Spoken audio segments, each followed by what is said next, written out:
Okay, folks, welcome back to another episode of Watch and Listen. We are excited to have you back, and we're also excited to have Mr. Spike Feresten on the show. Welcome, Spike.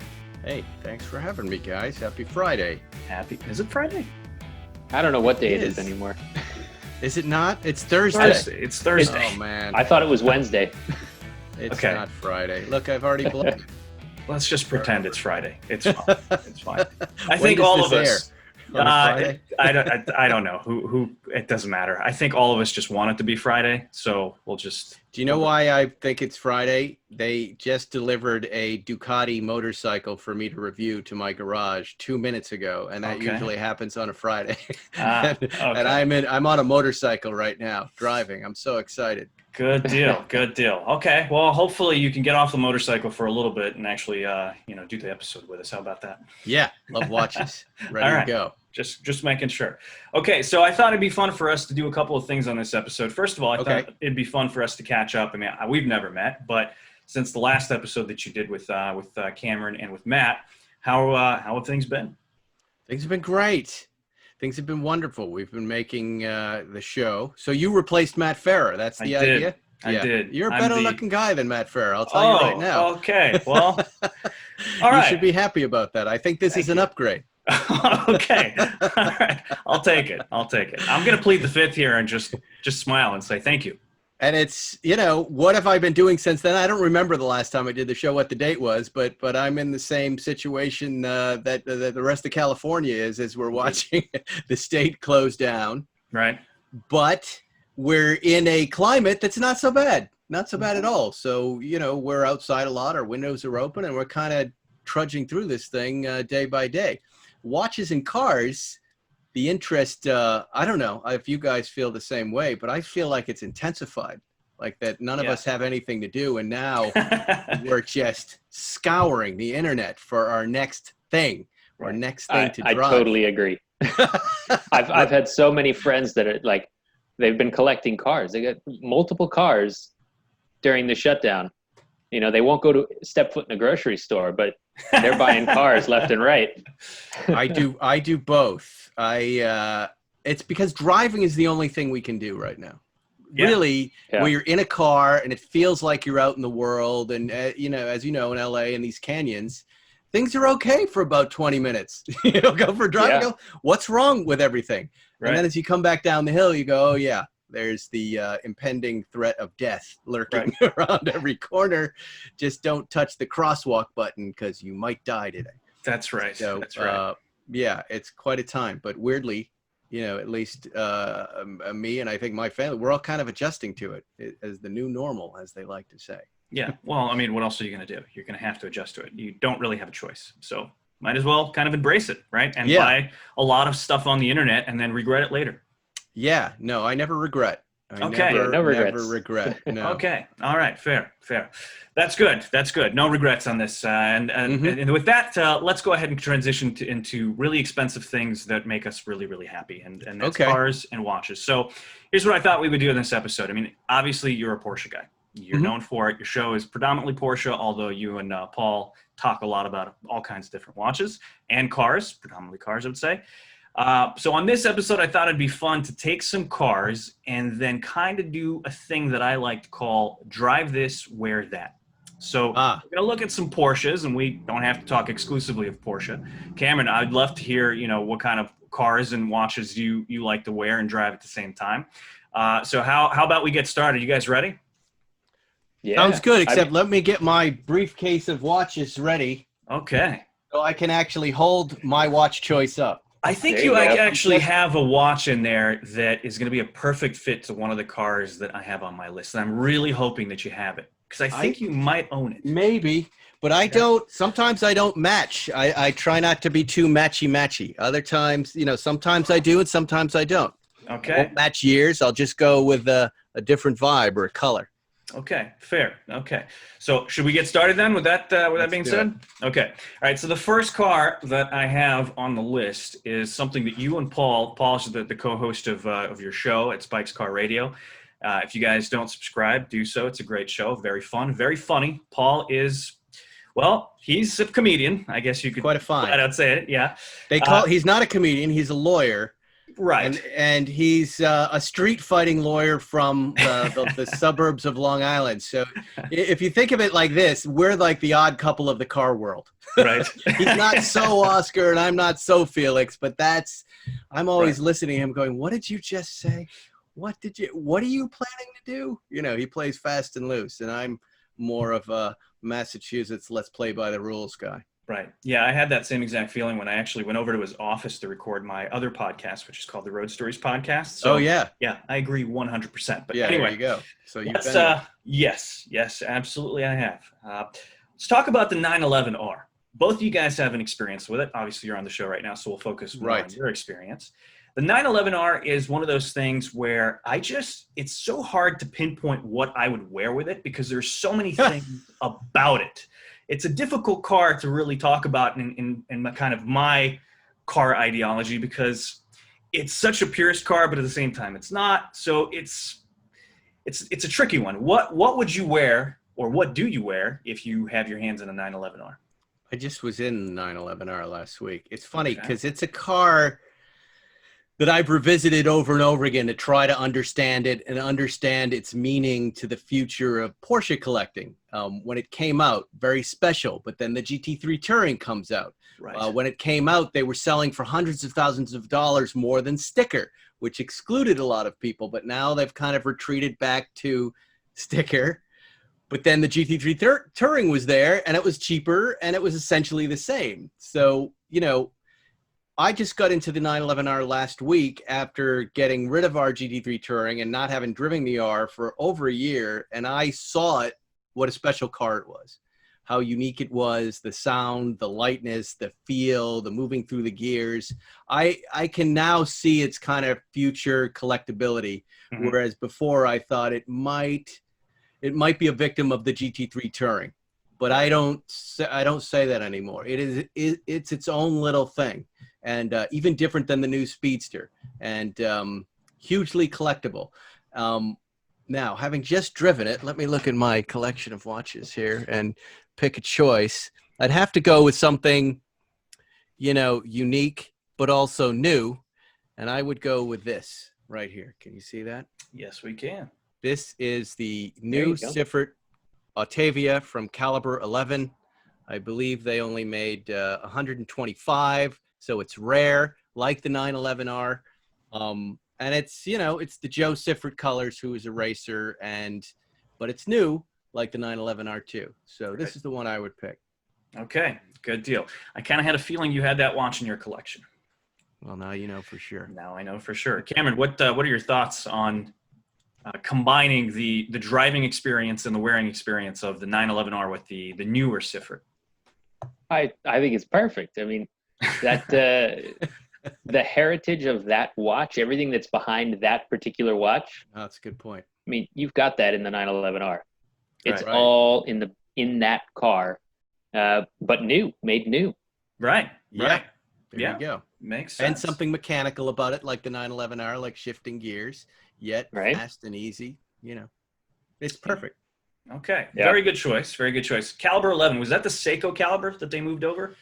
Caliber 11 is a website in Australia that kind of is a hub for Tag Heuer news. Wait, though. The caliber, the movement in that watch. Oh, I don't know. Isn't it called the Caliber Heuer 02 movement? Okay. If you're going to ask me about movements, you're not going to get the right answer. I'm not a movement guy. I've got Cameron. I've got Cameron. About engines, but movements, that's your job. Okay. But I can Google it while we're sitting here. Okay, fair enough. If you want to do my job for me, I'll be more than happy for you to do that. Cameron, are we on the right track there? Is the Caliber 11 being the Seiko movement, or what's? Am I totally right off? On both accounts. There's a group that is like a collectors group. That kind of kept a lot of the Heuer stuff alive, and the knowledge about the Heuer stuff. Oh, okay. An enthusiast group, and then there's also the actual movement. Right. So Caliber 11, I've never actually heard of them. So this is a website, Spike, you were saying? Yeah. And I'm on their site right now. I believe they're in New Zealand or Australia. The fellow who runs it visits LA every once in a while. They're there. Okay, cool. And they were, like a few joints, they were offered the opportunity to spec out an edition of the new Hoyero 2 Octavia limited edition, right? And they decided to go with the Siffert and reached out to me, and I said, "Are you kidding? Yes, I want one." I believe Jerry got one too, Jerry Seinfeld. I believe Paul got one too. I'm not sure if we got 2 or 3, but it's one of my favorite watches. I love all of these new Octavias, and people say they're a little too hockey pucky and a little too thick, but at the price point, I don't think you can beat them. I have 3 right now that I wear all the time. I probably wear them the most of any watches that I own. This is that Hodinkee limited edition that they did, the Orange Boy. And this was the first edition that kind of came out. Right. This watch right here is just a beautiful watch, going down in price right now. And, you want something that I think will be collectible at some point and is beautiful to wear right now. Here it is. Right. As long as you don't mind it being a little thick. You know what? That's just contemporary watches. I mean, take a look at Tudors. So Cameron and I, we've discussed this on multiple occasions where I am terrified of wearing vintage watches because I'm a very clumsy person. Right. And it's the chances of me hitting it on a doorknob, for some reason, doorknobs. Don't know why. But they're basically my worst enemy when it comes to watches. No, you're exactly right. And I did that to a watch last week. I also find myself kind of doing work around the house, either on a car or with the kids and with a hammer. And then too late, realize, what did I just bang? Oh, God. What am I wearing that for right now? And then I'll take it off and keep working and leave it in the backyard. So it's not good. I think this is just common watch guy problems. Yeah, I would say so. But you know what? With the modern stuff, because it's so much more robust, it's if you hit it, it's probably not going to be as painful. It might hurt for you if you're wearing. I mean, I don't know what kind of circumstance you have when you're actually smashing your watch with a hammer. I don't know what you do in your personal life. I'm not hitting it with a hammer. The kids were building a fort and we were cutting up wood or something. I don't know what it is, but it hits a rail or a tree or something. I don't know. Sometimes I find like the vintage stuff is a lot easier to fix than the new stuff because the new stuff has to go back to a factory most of the time, right? And the vintage stuff, you can either find the parts yourself or drop it off at. I use Want to Buy a Watch here in Hollywood, and they're great. In fact, I bought a Daytona 6263 from them. Nice. And Ken Jacobs said, I want you to wear this. And I go, I'm kind of worried about wearing it. He goes, there's nothing you can do to this that we can't fix. We have all the parts. The parts aren't that rare for that watch. Yeah, it's a Valjoux 72, right? Yeah, but I was speaking more to the crystal and, these other, he's like, don't worry about it. Just go have fun. All right. Yeah. Good deal. Yeah, you need some of that, the crystal polish. And, no matter what you do to that crystal, they're great. You just polish it right out. It's quite a moment. Then you have the scratch and you take the crystal polish and you're going, I hope this works. Yeah. I can't imagine what I'm doing is going to fix the big scratch, but oh my God. And it does work 75% of the time. Yeah. But if you get the big scratch, it's not going to do anything. Yeah. It's just and if you scratch one of the sapphire crystals, then you're just done. You have to send that back to the manufacturer. They replace that crystal. And chances are, you're also going to have to do a full service on the movement at the same time. So you could be looking at $1,000. You know better than I do. There's a whole contingent of watch guys who wear their scratches with pride. Yeah. The use scratches, the beat up buckles, and that's what they feel you're supposed to do with the car. It's actually cooler to have that wear and tear on it. Right. Yeah. I disagree, but to each their own. We had Magnus on the show, and basically that's Magnus's whole thing is, it's all about the patina. I hate it. But again, to each their own. It's funny. You guys remember those commercials that were on like late night television? If you scratch your glasses, you like put this liquid over your glasses and all of a sudden the scratch disappears. Oh yeah. Fills in the scratches. Yeah. Why hasn't anyone come up with the product for Swiss watches to do something like that? When you scratch your sapphire, you could just fill it in with some little pen. Because it doesn't work. Okay. Well, thanks for crushing my hopes and dreams. I mean, what would that be? I mean, if you could, boy, yeah. I mean, the promise of the windshield crack repair and all that, none of it works. Safe light for watches. No, I had that the other day. We had a big inflatable thing, a bull in the pool, and it has an outer ring. And we noticed when the kids were on it, it started to deflate. And they were like, "Oh no, there's a hole. We found this big hole on it." And they go, "What are we going to do?" And I go, "Aha. Well, 2 years ago, I bought flex tape from that guy in that commercial." They go, "Flex tape? We know the flex tape guy." And we went into the garage and we got the flex tape out and we put it on. It could not have fit more perfectly onto this tear. And we filled it up and it was perfect for 2 minutes until the flex tape deflated. It didn't work. It didn't work. And maybe I don't want to disparage flex tape guy, but it did go on in a way that I felt really satisfied. I was like, I'm a genius for buying flex tape 2 years ago. And then it bubbled up and the air came out the sides like that. And I went, flex tape. Well, I think you kind of used it incorrectly. If I were you, I'd just go find a screen door and then rip it off of my house and then fill it with flex tape. And there you go. You've got that boat, right? No, but he has the flex tape boat, the underwater submarine, the truck. Right. For 2 minutes. This was, this is what flex tape, in my opinion, was made for.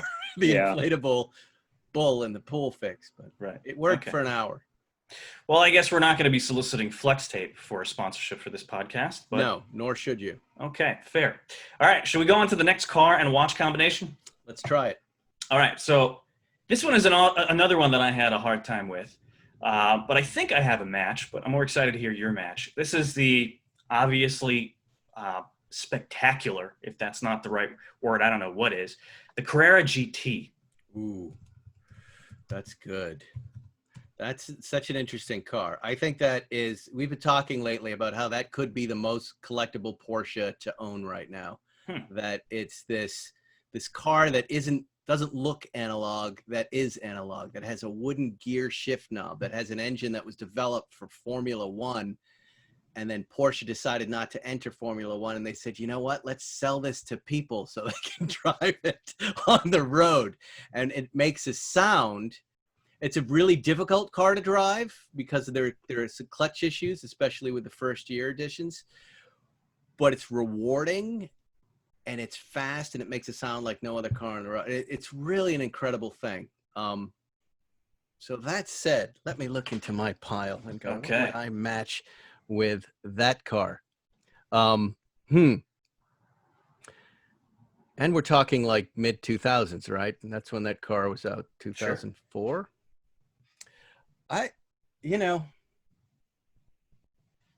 If I were hopping into that car right now, I would probably take something vintage. And I'm looking at this one and going, this is the one I would pick. And this is a new old stock Breitling Daytora. Let me see if I can pop it off. You'll like these. This is part of that collection that was, look at this watch. Oh, that's a beauty. Back in the day, there's some guy, I can't remember the guy's name, but he cornered the market after Breitling went bankrupt in vintage Breitlings, and then was selling new old stock Breitlings on eBay. Look at the prices still on them. Wow, by the hundreds, cool. By the hundreds, he had these things. That's amazing. And this is one of the watches with the weird strap that came on it. It's just got, it's got that instrument panel coloring that it just looks like a racing watch. It's cool. It's different and lovely. Original price, look at that, $235.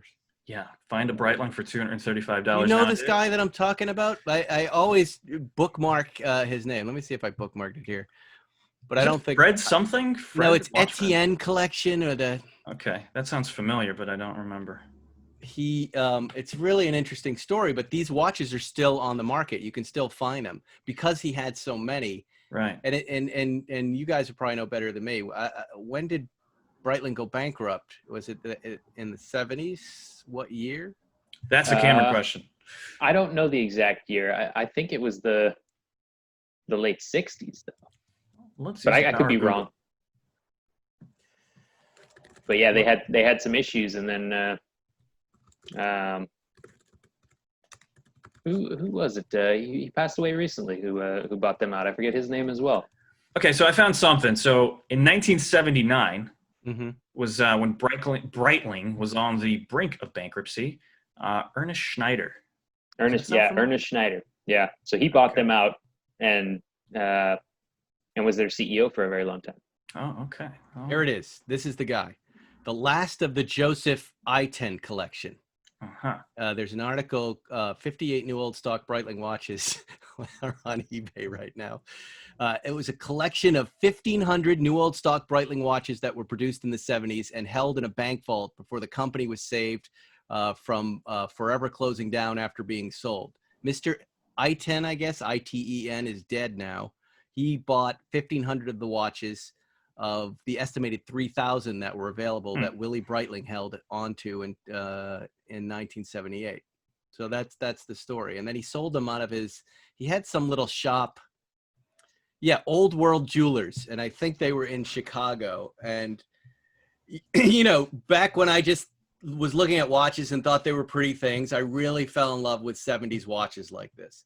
So I would just type in NOS Hoyer minus tag, NOS Breitling, and this stuff started coming up, and I started just buying little things. You know, they were.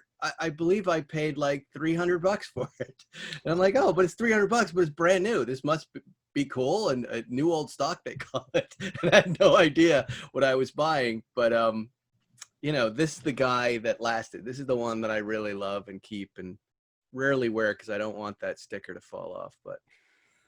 It's been with me for about, I don't know, 20 years. 20 years, okay. Yeah. All right. Yeah, I never even knew that watch existed. I mean, 1,500 cool watch story. or 3,000 total. It's a very cool story. 3,000 watches is really, really, actually, if you take a look at watch production, that is actually kind of rare. Yeah, they're down to 3,000. The guy buys half of them. Yeah. And here they are. All right, good deal. So it's interesting that you pulled kind of an NOS watch, which is technically a vintage watch. Why a vintage watch versus something that's like super high tech and super contemporary? Because the Carrera GT is kind of vintage right now. It's you know, if you look at that next to a Lamborghini Huracan, you'll see that it's a vintage experience masquerading as something that looks state of the art and new. Right. I don't think it has traction control, right?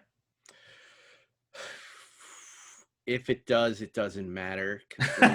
You lose that car, you lose it for good. I went to East Germany with Jerry to just tag along. He was writing an article for Automobile Magazine, and we were invited to a press junket where they took us to this former East German runway and took us up to 205 miles an hour in the rain and then let us do it. It was a wild experience. We were there for like 11 hours total.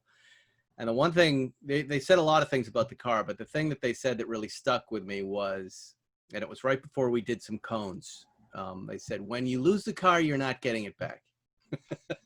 They said, you think you can, and most cars you can get back. This one you don't get back. So you're going to go around these cones at 35 miles an hour, not a dot faster, and definitely don't let off. And, you know, cone 4, I let off and I lost the car. And they're right. You didn't get it back. But, you know, that's kind of what I love about that car is it's, you know, the weird analogy of the junkies who, you know, when they get heroin that's too strong, and one of them dies, people are like, everybody floods, I want that heroin. This is a car you really have to respect, and it's dangerous, but that becomes a fun challenge if you're up for it. You know what I'm saying? Yeah. You know, for me, it's more interesting to drive something that I have to really respect and that might actually take me off the road in a bad way. Okay. All right. Living life on the edge. I mean, look, it sounds like you're consistently living life on the edge. You guys just Ducati that was just delivered over to you. So you're a risk taker. You know what the biggest risk of that motorcycle was? The guy who dropped it off said he wanted to get one, but his insurance was going to be $700 a month in California. I know, $700. I said, what? He goes, yeah, it's as much as the truck that I'm dropping it off in. Because of the engine. There's some weird rule about these 4-cylinder motorcycles. But yeah. Okay. All right. Well, Now that we've talked about death or being on the brink of it and watches, I guess maybe we should look at it a little, or something a little bit more happy, which is maybe our next car, which is also, it seems like a very terrifying car to drive, especially if you're watching vintage, movies. I mean, this is the legend of all legends. I mean, yes, of course, the Carrera GT is an unbelievable car, but I think when you're talking about Porsche, and if you're talking about racing specifically, this is the car. And I'm talking about the 917. Doesn't matter what livery it is, doesn't matter which driver it is, the 917, period. I do have a watch that I think matches perfectly to it because of the history, but I'm going to let you guys go first. That. No. You guys go first, and we'll see if we match it up. Go ahead, Cameron. You go. Oh, I mean, if I was going to wear something of mine, it would be my old Submariner. I think that is a watch that has an iconic look. You could take just like an outline drawing of that watch, and you know what it is. Just like the 917. Okay. It's unmistakable. At least for people who know anything about cars. Just like people who know anything about watches, they'd be able to see those silhouettes. Okay. All right. Well put. Yeah, I mean, this is a very iconic design. It's a very I've driven that car. You have? Okay. Yes. Was it scarier or less scary than driving the Carrera GT? Way more scary. For a couple of simple reasons. That it's a car that's worth $30 million and it doesn't belong to me. Right. So if I miss a shift and blow the engine, I'm in quite a bit of trouble. Right. You immediately notice that your legs, you're looking at the car there, as you sit down in the seat, your legs extend past the front angle. So where those front wheels are, that's about where your knees are, which means if you hit anything, if you go into a wall, you're going in legs first. Right? Yeah, that sounds not painful. Ideal in a race car. Yeah. Another thing that kind of spooks you is when the door closes, very kind of Apollo 13 space capsule, like a little claustrophobic. There's no kind of hydraulic lock on it. There's a clicking lock, as I recall, but you still think, again, if I crash, or, anecdotally, these cars are known to just burst into flames, that the whole contraption might melt on you if you don't get out fast enough because you're belted in like that. So, but it's quite a moment. I mean, it's quite a special thing.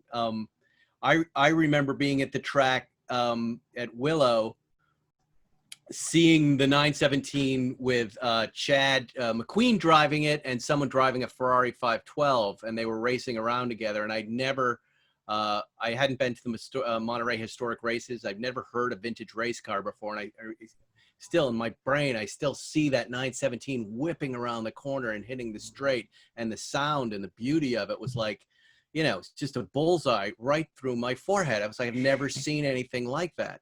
Right. And this was a time when race cars were considered, nothing. Nobody wanted them. They were just a mess. They'd been crashed. They weren't original.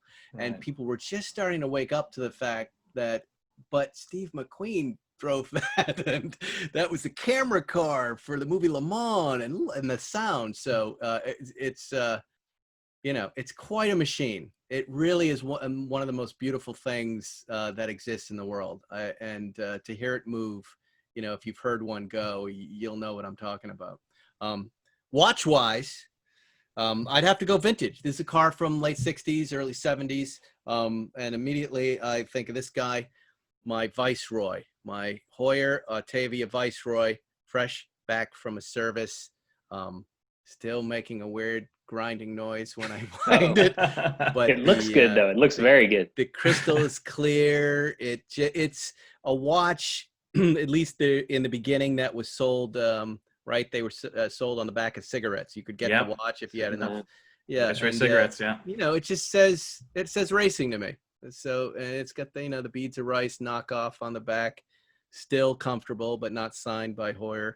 But this, just a great watch that says racing, that I think is 917. Good deal. Okay, well, is it time for me to reveal? Not really. That's not what I want to do at all. Reveal my choice. Let's do that. Yeah. All right. So if you guys know the history of this car, you might know who drove it.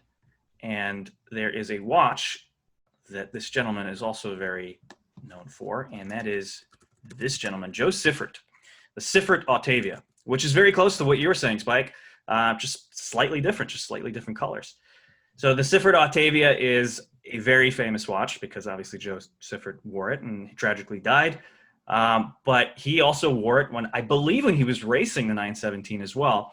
And, if you take a look at the Gulf colors and the dial layout as well as the seconds hand, it's blue, all of that matchiness and all that history. I think it's just wonderful. It's a great choice. Thank you. You're not wrong about that. Thank you. I don't like to be wrong, so I'll take that. It could be a little too matchy though. I like matchy, but that's the beauty of us talking about watches together. Here, let me do this. Here, stop the screen share here. Yeah. Okay. Yeah. There you go. Octavia in Siffert colors. We love these watches. Beautiful. With the Core Fam strap. How do you feel about those straps? They are fabulous, except in the summer when you sweat. Like I always was trying to do a story on Seinfeld about watch strap stink.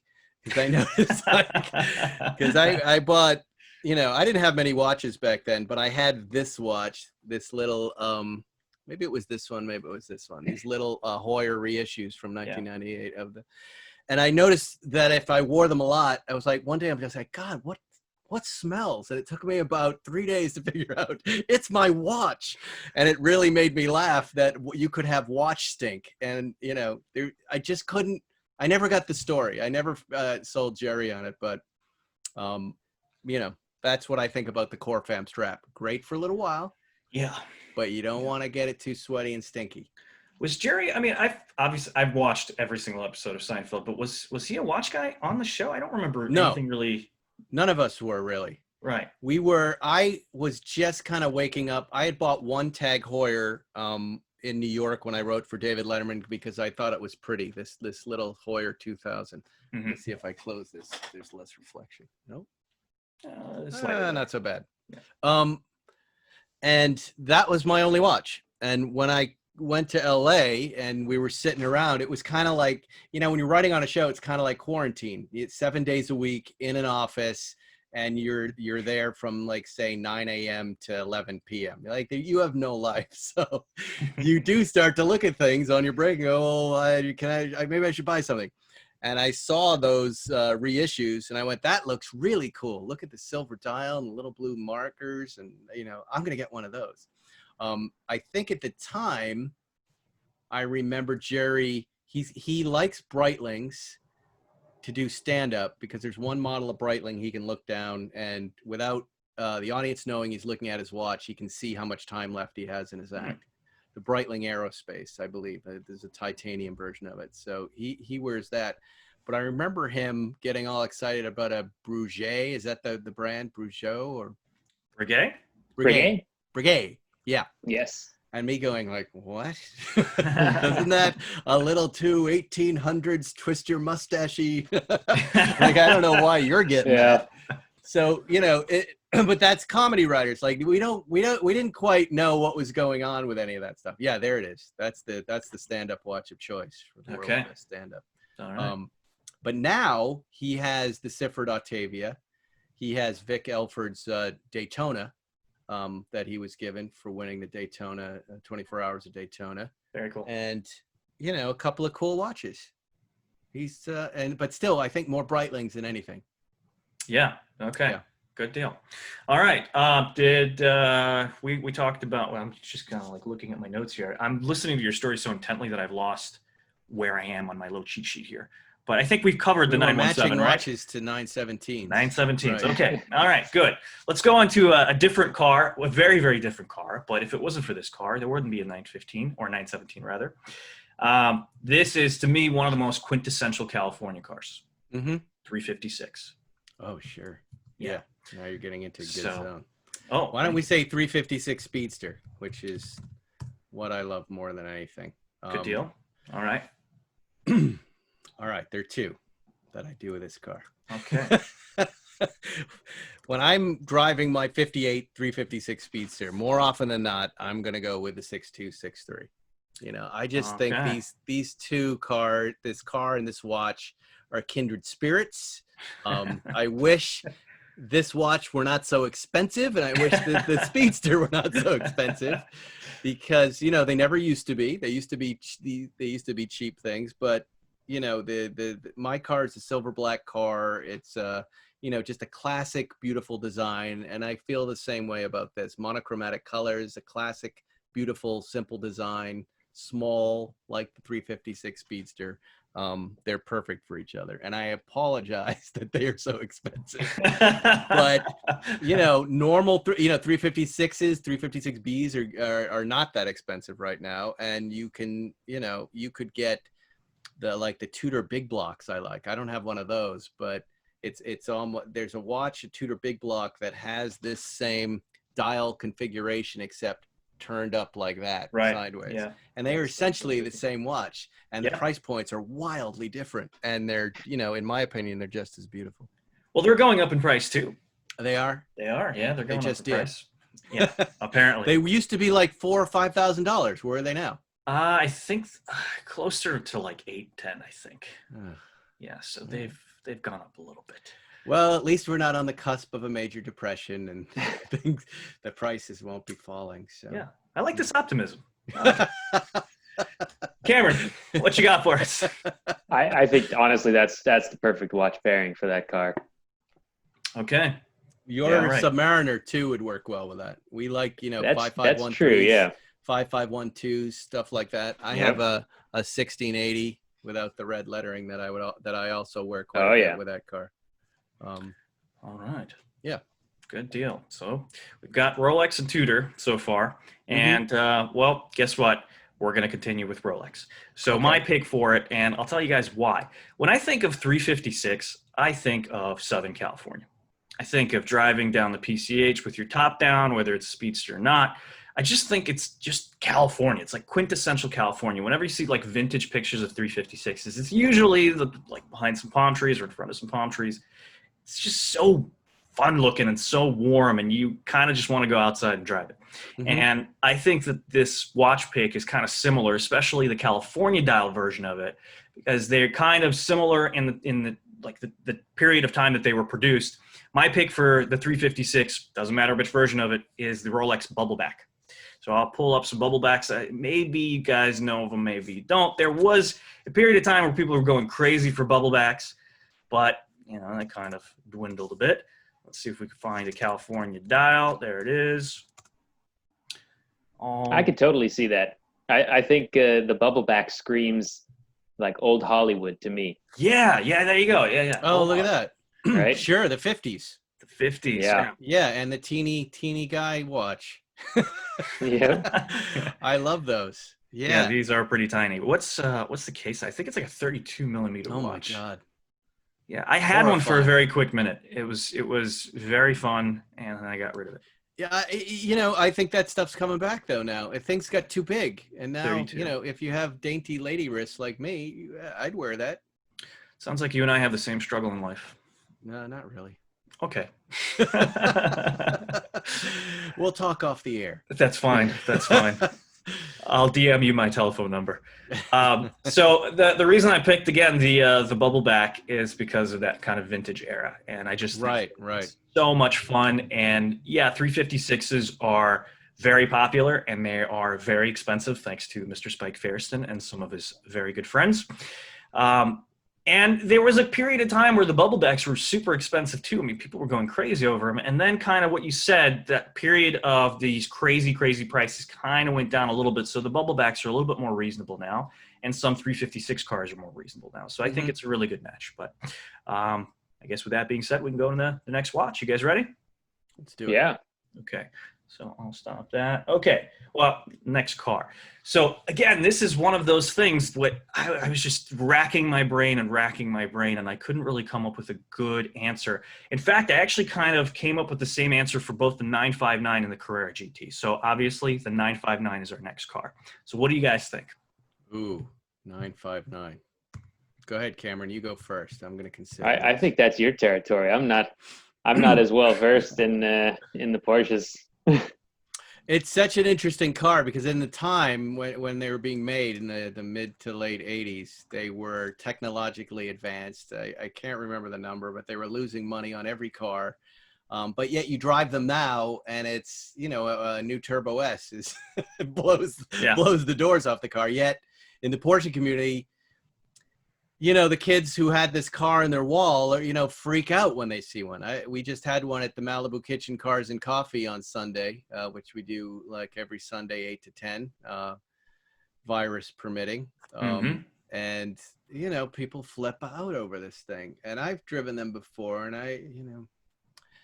I wasn't all that impressed with it. Yet when you see it, it's such 80s cool design. Do you know what I mean? It's not really about the way it drives. It's just about the way it looks. And then Bruce Canepa at Canepa Design there in Northern Cal, he's now hot rodding them. And really turning them into make them drive how they look. And we know someone who just bought one. They're done in historic Porsche colors, as you can see there, and they just go like hell. So that one is really interesting to me. So what would I drive with it? I think probably this guy, just because of its weirdo factor. This Unimatic dive watch I have.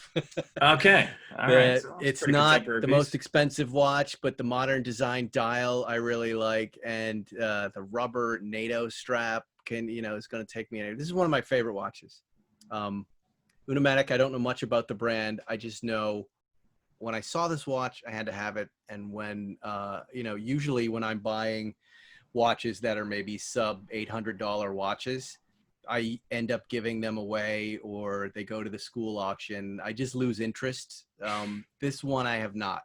This one I wear just like I wear the other stuff. It's such a great summer watch, but with the rubber strap and I don't know, the look of it, that modern dial, I love seeing it on my wrist. And you can't see it like when it's in the sunlight. It's got a blue reflection on the crystal that's kind of like when you're leaving the atmosphere of Earth, So, and I love everybody knows I love blue and silver anything, and because of its modern design, the 959 was a very modern design of the time, and this is the watch I would pick. Okay, good deal. Good answer. Interesting answer. I was not expecting that. Cameron, what do you got? I mean, I would probably say an all gold Cartier on a bracelet. Okay. I think it's fitting. And Cartier has some of those funky shapes on their dials and cases, just like the tail. I think that kind of oval look to it. And all gold for sure, just because the 80s. Because the 80s is a good answer. Yeah, you're right. Open up your shirt, gold chain it up, right, and go for it. That's how I live my life all the time. Rad wood. Have to be in the 80s. Yeah. Yep. Yeah. Okay. Well, I think that was a choice that kind of was more surprising than Spike's, to be quite frank. A gold Cartier. All right. The thing is, the 959 is iconic. But obviously because it wasn't available in the United States up until recently, it was kind of a car that didn't have that much attention, but also the real hardcore people knew about it. And kind of similarly with the Carrera GT, like there was a lot of hype with the Carrera GT, but not as much as you would think. Like, I'm thinking of cars like the F40, right? Or the Countach. These are poster cars. And these came out in similar times, and there are obviously posters of the 959, but I don't think that there were as many bedroom posters of the 959 as there were of the Countach. So I was trying to think of a watch that like really made a splash because of its technical prowess and because of the materials, but wasn't really, I guess, maybe appreciated is the term that I'm looking for. And the watch company that I was thinking of is like the beginnings of Richard Mille. So Richard Mille, the Carrera GT and the 959, both cars, incredible materials, right? I mean, basically, you've got the 959 wheels are made out of magnesium. I mean, if you think about it, if you crash and that wheel goes up, you're pretty screwed because magnesium is highly flammable. And then you've got a car like the Carrera GT where you are driving it, and if you go past 35 miles an hour doing a slalom, you might die. So I was trying to figure out a watch to kind of match up with it. And I think like early series Richard Mille's. What do you guys think about that? You think it's a good match, or am I kind of not comparing them correctly? We'll sum up. I don't know. I'm not sure about Right. that. I've never taken. I think it's fitting. Richard Mille. I think it's fitting. Why not? You don't like Richard Mille, Spike? I prefer the Richard Nixons. No, you know what? Honestly, I've never worn them, and they just don't. When I look at them, I don't want to wear them. Okay. I don't know why. I mean, is this the brand that Rafael Nadal wears? Mm-hmm. Yes. That titanium thing he wears is kind of cool, but they aren't these like $400,000 and $500,000 watches? Yeah, they are. But the Carrera That's a GT little is annoying. in that price category. I mean, it's far more than that at this This Carrera point. GT is way cooler than this. Okay, well, that's also fair. That's also fair. But it's an interesting choice. I think the right Richard Mille. Like if you maybe that Nadal one, that titanium thing that he does. Let's look it up. I mean, they're interesting company, right? Because they kind of align with these sports celebrities and then make a watch for them that they then sell, right? I've heard, Yeah, kind of sort of. racers going in there they're going to give me this Richard Mille and all I have to do is wear it and promote it. And I'm like, what's it worth? They're like, $800,000. I'm like, what? How do I get that deal? Right. Right. A lot of it has to do with just wanting to get the press. That what screams headlines when you can say Nadal wearing $1 million watch wins US or you're Bubba right. Watson, the golfer, playing with that all white watch. Yeah. Right. Ceramic or something like that with a rubber strap. Mm-hmm. Not only does it get noticed because you're the only golfer on the course wearing a watch while playing, but it's going to get the headlines because it's $1 million prototype watch for Bubba Watson. And what is it? What am I looking at right there? What category would you put this watch in? What do you mean by that? Like, is it a complication? Is it an Art Nouveau? Is it? It doesn't look like any watch that I've ever seen before, and I've never been able to understand that genre of watch. Where is it? I'd put it in like a concept watch category. Okay. Yeah. Where they're just testing out new things on almost every watch. And they don't really create anything in huge numbers. Tourbillon is where they really shine, and making a Tourbillon watch as lightweight as possible, because the lighter the watch, the less shock can go through it to damage the tourbillon. Right. So they're just pushing the boundaries of what we consider a watch with insane innovation. Yeah, with wild lightweight materials and trying to eliminate as much mass from the movement as possible. Okay, I get it. That's good. Yeah. You've cleared that up for me. Now I'm on board. Okay. I like good. that. That's interesting. Next thing you know, we're going to get an RM Spike Feresten edition. Work on that for you. I don't know anybody at Richard Mille, but, Spike at sure, Malibu Kitchen with $1 million watch. Well, we have this one for you. That's a swatch. Yes, but it says Richard Mille on the back. Yeah. It sounds like, what is it? Figaro? Not Figaro. What's that street infamous for fake watches in New York? You're a New Yorker. Canal Street. Canal Street, right? Yeah. You're not a New Yorker. You're from Boston, right? Or you're from No, I lived in New York for 10 years. And right. I lived in, I bought my fake Rolexes in Times Square. Times Square. Okay. Are those better than the ones on Canal Street? Is that why you bought them there? No, I just didn't want to go downtown to Canal Street. Okay. But at the time the quality of that fake Rolex was terrible. Like there was nothing about it that looked authentic. Now you really, sometimes you can't tell. Back then it was like, that's not even close to being one. But it's still, I find the same experience. You end up explaining every day that it's not a real thing, and then eventually you throw it away. I'm a weird guy, so this is why this is a fun experience for me. But when I was in New York one time, I was wearing a real watch, an authentic watch, and I stumbled upon, all those retailers, if you could call them that, of not so authentic watches. And I remember a guy coming up to me, and I was wearing a short sleeve shirt. It was really, really muggy, and I was not in a good mood because I don't like the heat. But anyway, I am standing there, and I'm having a conversation with my brother. and we were trying to decide what to go eat. And this gentleman comes up with the longest, most disgusting nails I've ever seen in my life and starts tapping on my watch. And he goes, "How much did you buy that for?" I'm like, "That's none of your business." He goes, "I got the same one for $25. I'm like, "It's not what I paid for." He's like, "You overpaid." And then that's when I got into a yelling match with a fake watch dealer in New York. And that's my story. Wow. The same thing happened to me with me and my wife in Times Square. He tapped on my wife's head and he said, "How much did you buy?" No. Sorry. And that's why you're the comedian and the writer, and I'm not. Kidding. No. Right. I just offended people. I'm sorry. Okay. That's fine. That's fine. We're all going crazy, stir crazy with this whole COVID thing. So a little bit of fun is not too bad. So that's all the cars that I have. I was going to ask you guys if maybe you guys have some suggestions for cars, and we could do some more matchy stuff, or maybe not so matchy stuff. Well, I mean, what's the watch you wear with your series Land Rover? I mean, I guess that's just a the really watch good question. That doesn't work. Yeah, exactly. Something very unreliable. Yeah. No, yeah. You know, I still remember, Cameron, driving your truck is so much better than my truck, and it makes me crazy when I think about it, and I try not to think about it. Your steering is so good, and I've not been able to achieve it. You know, Cameron's steering on his Land Rover was just, I thought I had figured mine out. The experience was always heavy.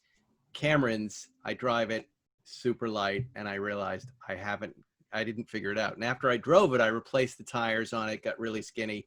I figured it out, but it's not, your Land Rover is just awesome. Yeah. And I might give up. Now that said, yes, it's dirty, cheap watches when I'm in there.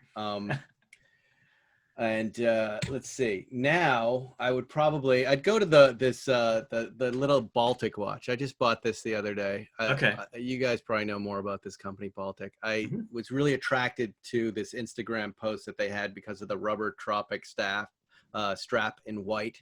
And I, you know, like you said, this is a watch I wear and I don't worry about it. So, you know, when I'm bike riding or I'm hiking with the kids, or I now would get in the Rover, I'd doing anything, even working. You know, it's a beautiful timepiece, but it's not something I'm precious about. So that's probably the one I would wear. Yeah. Okay. You know, Cameron, I like those Tropic straps. They're great. Yeah. Especially Again, with watch the heat. Sweat and watch Stink. Yeah. Watch, yes. Oh, this is a really tough period in your life that you had with that. Well, it's seasonal. It's, you know, I find like in the summer you got to wear the steel bracelet more often than not. And if you know, you go out with this thing, you're replacing a $700 strap before you know it, and because it smells. Yeah. What's the solution for that, by the way? Do you guys have the solution to that? Shower?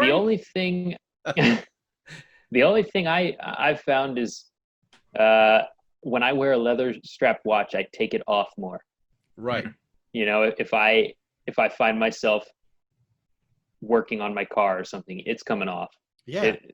If I have to go outside to get packages from UPS, it's coming off. It's, you know, it ends up sitting on my desk a lot more when it's on a leather strap.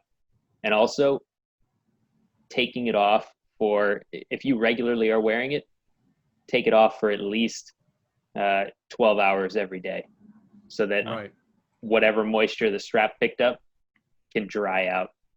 If you're someone who wears a leather strap while you sleep, that thing's going to be stinky very quickly. It like good leather shoes, they need time to dry out properly so that they don't get that funk. Do you wear watches in the shower? I do not. I wash my watches, but I don't wear them in the shower. What is a watch? What is a watch wash? Yeah, I was going to ask you that. What does that look like? Paint that picture for us. Just the sink with cold water and a toothbrush with a little bit of dish soap on it. That way I can get all around the case and in the lugs, all the little nooks and crannies that are in the case. That's really it. What kind of bristle? Firm? I usually go with the soft Charcoal. bristles. Soft, yeah. It's usually an old one of my toothbrushes. Does your wife ever come behind you and go, "What the hell are you? You've lost your mind." Yeah, I have toothbrushes that sit by the sink in the workshop. Oh wow! And you wouldn't believe how many times people come in and they ask me, about hygiene as far as how many times I'm brushing my teeth a day, because they're concerned with all of the toothbrushes sitting around the sink in my watchmaking workshop. Do you take the leather strap off first to just do everything under there? Or Oh yeah. If it's on a leather strap, I take the leather strap off, and I only clean the case. If it's on a bracelet, you can clean the bracelet that way. And then if you have a rubber strap, you can also clean the rubber that way. Or like a canvas strap, like I've got my watch on a canvas strap right now. That one, I wash it. I actually shampoo that with a tea tree oil shampoo. Okay. You don't use Garnier Fructis? No, I like the Paul Mitchell tea tree. It keeps it nice and fresh, and you don't get any funk no matter how much you sweat. This is great. Man, I am writing all of these brands down as potential sponsors. This is great. Well, now I have something to do this weekend. That makes perfect sense what you just said with a toothbrush. Yeah, what a simple, way to get these things in shape. I yeah, because you never want to put an assembled watch into like an ultrasonic jewelry cleaner, because the ultrasonic waves actually go into the movement, and it causes all the oil on all the pivots to go away from the pivots. It will actually the ultrasonic cleaners, it's sending little explosive oxygen molecules onto the parts and then exploding the dirt off of the surface of something. So when those waves go through the movement, it explodes the oil off of the pivots and puts it everywhere it shouldn't be. So you never want to put a complete watch into an ultrasonic cleaner, like one you'd use for rings and bracelets and things like that. You do not want to do that. I really want to Google that now, like something in really slow motion. That sounds really, really satisfying to watch. Yeah, ultrasonic slow motion on YouTube. I bet there's all kinds of great videos. There are all kinds of things on YouTube. I'm terrified of YouTube sometimes. But okay, all right. So we've got that. My kind of thing was I'm trying to rack my brain and think of a movement that spews oil everywhere, but I can't really think of that. Maybe like a vintage Landeron. Those were interesting.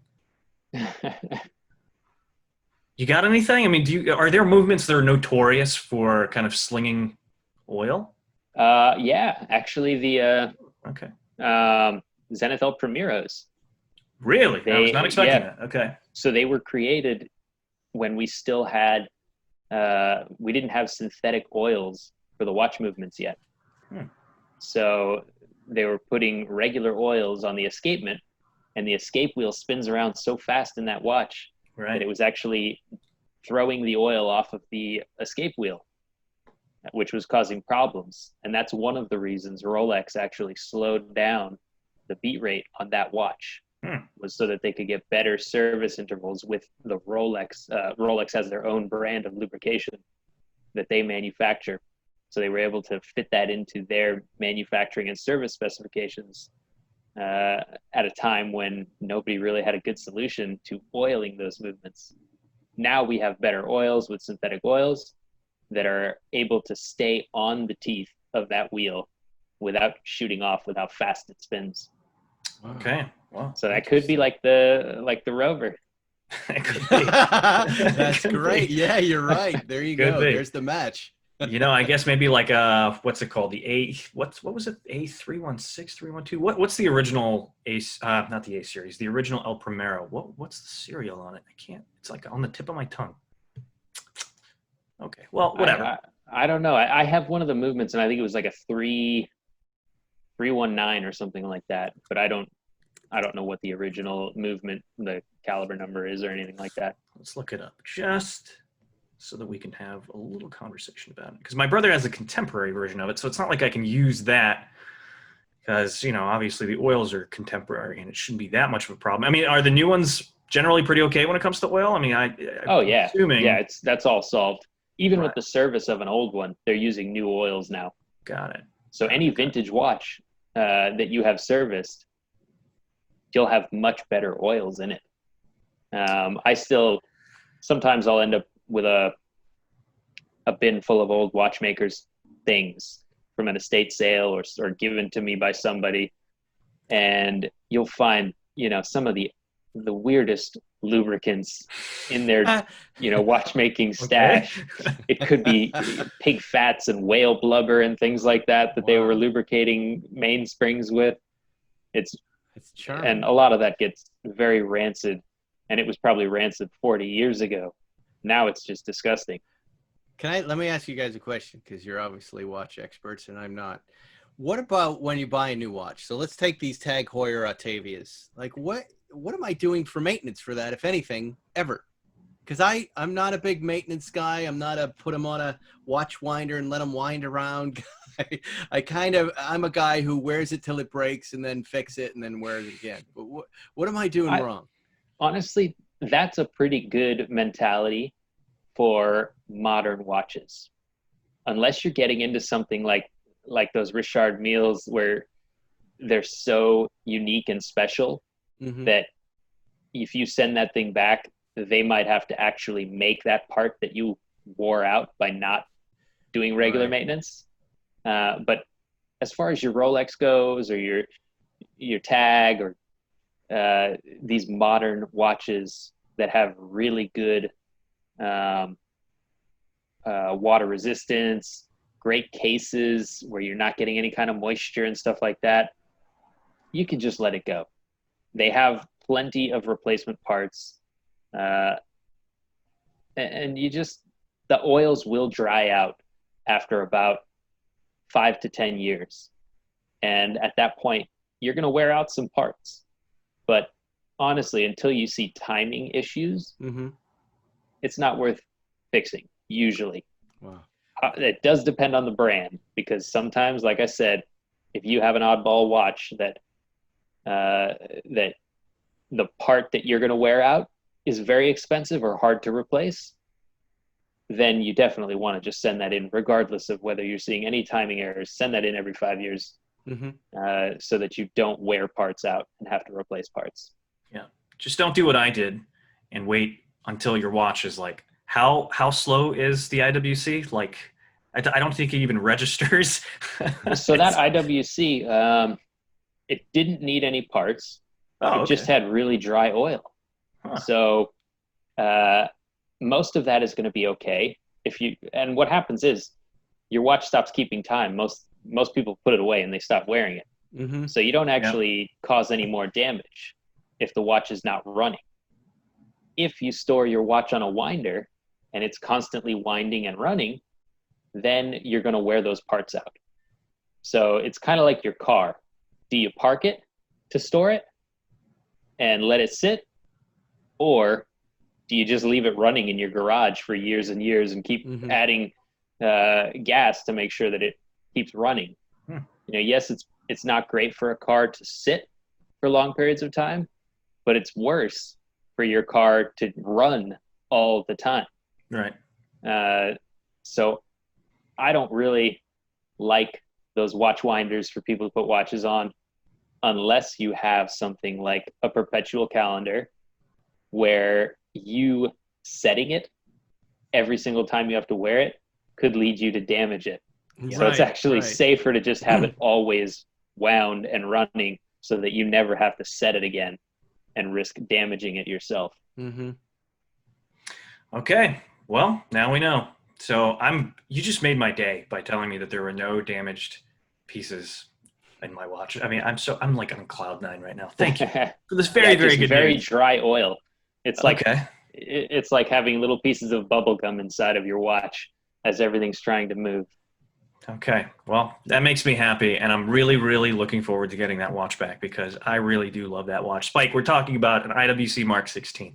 It's a wonderful watch if you've ever had your hands on it. If not, I think Crown & Caliber has a couple of them, and maybe they can send you one. I need to pick something to try out. I was just going to say, I don't have a watch for this month, and that's what tonight's cigar is going to be about. For this summer, if I can make a recommendation, if they have one on a bracelet, really highly recommended. All right, thank you. Okay, that way you don't have that stink. Great bracelet. Right. Yeah. Just doing some preventative kind of maintenance, not maintenance, whatever. Just preventing stink, I guess. Keeping me married. Right. Yeah. Right. I'm glad I could do that for you. All right, gentlemen. Well, if there's anything else that you guys would like to discuss, I'm pretty much out of questions. That was great. No, this has been fun. Nerding out on watches. I learned a lot from this hour. Okay, Tiny toothbrush. Right. The IWC oil flinging bubble gum inside of it. Right. No, but I think a lot of that practical maintenance, you've cleared up a lot. Cool. Yeah. I feel like I'm ready. Awesome. Yeah, the cleaner. And you've attached me to Richard Mille. I finally understand concept watches.